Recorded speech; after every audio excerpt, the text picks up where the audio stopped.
What is up, you horror nerds? It's me, your host once again, Jeremiah Duncan. Welcome back to the channel. Today's review, I've got a classic for you. Of course, everybody has probably seen this movie, even people that aren't into horror films, but I have to mention it because what am I doing with a horror channel if I'm not covering that? I'm talking about none other than the 1978 classic, Halloween. Such a cool film. Now, the one that I've got here is the 25th anniversary edition. Regardless, it is rated R, runs for about 91 minutes. The sweet spot of horror movies, of course. So if you haven't heard of this one, here's what it's about. Just throwing it out there just in case there's somebody out there. All right. 25 years ago, director, and of course that's when this was released. So it's even older than that now. But anyway, because this came out in 78.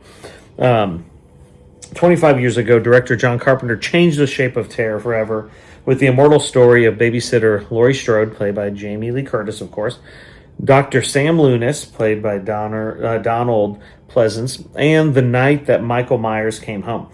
Roger Ebert still proclaims it's superb. Entertainment Weekly calls it the granddaddy of teen slasher flicks, still more primal and frightening than any of the gazillion knockoffs. 25 years later, Halloween remains one of the greatest horror movies ever made. For the landmark 25th edition, Anchor Bay has created a stunning new high-def widescreen. Okay, blah, blah, blah. Anyway, so it's a fantastic film. It is so freaking good. And, like, it should be, it's probably a gateway drug, honestly, for people to get into horror movies because there's just so much tension. It's just such a fun... And John Carpenter, awesome director, of course, did The Thing. He did Prince of Darkness, In the Mouth of Madness, just so many films that John Carpenter did, and of course, and wrote even, I mean, just The Fog, Halloween 2, I mean, there's just, if you go down his IMDb, there is so much stuff there, and of course, Jamie Lee Curtis, it's kind of a breakout role for her, it was in Prom Night, Terror Train, just does fantastic in this, and of course, Dr. Loomis was also in Prince of Darkness, but awesome cast, awesome setup, just a super great film. It is literally the blueprint for modern horror. Minimalist when it comes to the approach that really creates maximum tension. And that's why it's the thing that scares most people, especially me the most, is you don't know what Michael Myers is thinking. He doesn't talk. He's not running after you. He's just standing there creepy, and it freaks you out. Iconic score, of course. The music is just fantastic on this. And, of course, Carpenter himself wrote it. Mike Myers is just portrayed, like I said, as pure and unknowable evil. And that's what it is. It's very...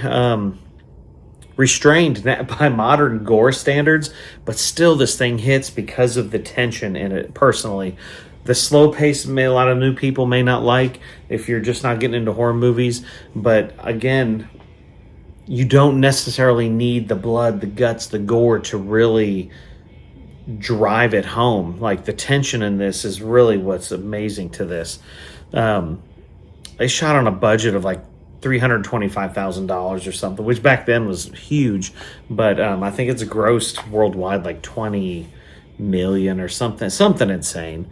But super cool. And of course, a fun fact that most people know, of course, is that the mask that Michael Myers is wearing is actually a Captain Kirk mask turned inside out and painted, and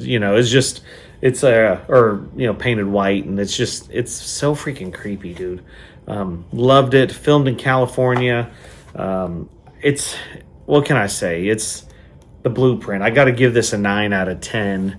It's just top tier. Halloween, the original. If you've seen it, comment below. I'd love to hear your thoughts. Like, subscribe, hit the death bell. Let me know what your favorite scenes in this are. I'd love to hear from you. Take care.